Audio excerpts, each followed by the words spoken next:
বাটা মাছ ভালো করে কেটে ধুয়ে ভালো করে পরিষ্কার করে নিয়েছি। সবাই তো বাটা মাছ ভাজা খেয়েছো, চচ্চড়ি খেয়েছো, ঝোল খেয়েছো, এইভাবে কি কেউ ফ্রাই করে খেয়েছো? দেখো আমি কিভাবে করছি।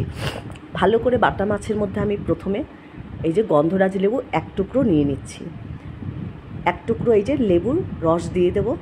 তারপরে এর মধ্যে নুন হলুদ দিয়ে ভালো করে আগে মাখিয়ে নেব।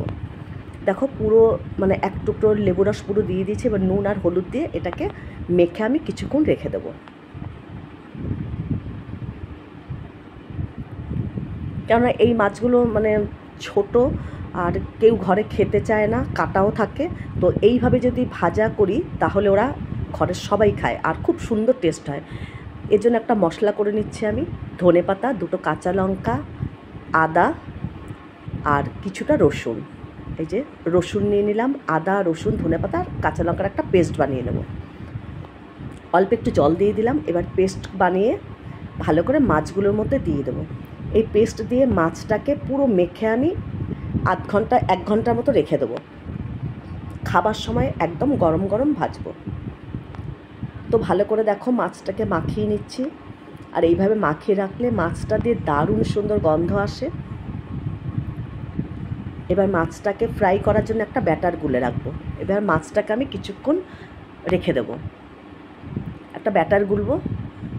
ব্যাটার মধ্যে নিয়ে নিয়েছি আমি বেসন, একটু চালের গুঁড়ো, কালো জিরে, নুন হলুদ দিয়ে ভালো করে আমি ব্যাটারটাকে একটা ঘন করে মেখে রেখেছি।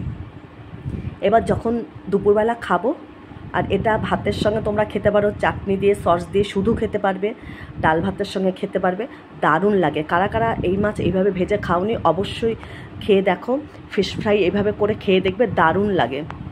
বাটা মাছ দিয়ে এইভাবে ফ্রাই করে কারা কারা খাওনি দেখো, খুব ভালো লাগে খেতে। যাদের ভালো লাগবে তারা অবশ্যই আমার চ্যানেলটাকে সাবস্ক্রাইব করে নিও, দীপ্তি রান্নাঘর। এই দেখো মাছগুলোকে এই যে ভেজে নিয়েছি, আরও মাছ ভাজা হচ্ছে। সব একবারে মাছগুলো ভেজে তোমাদের দেখাচ্ছি। দেখো মাছগুলো কিন্তু আমার সব ভাজা হয়ে গেছে। এবার সবকটা নামিয়ে নিয়েছি। এবার তোমাদের যেভাবে ইচ্ছে তোমরা কিন্তু খেতেই পারো, সস দিয়ে, চাটনি দিয়ে, ডাল ভাতের সঙ্গে, শুধু শুধু যেভাবে খাবে সেভাবেই ভালো লাগবে, দারুণ লাগে খেতে।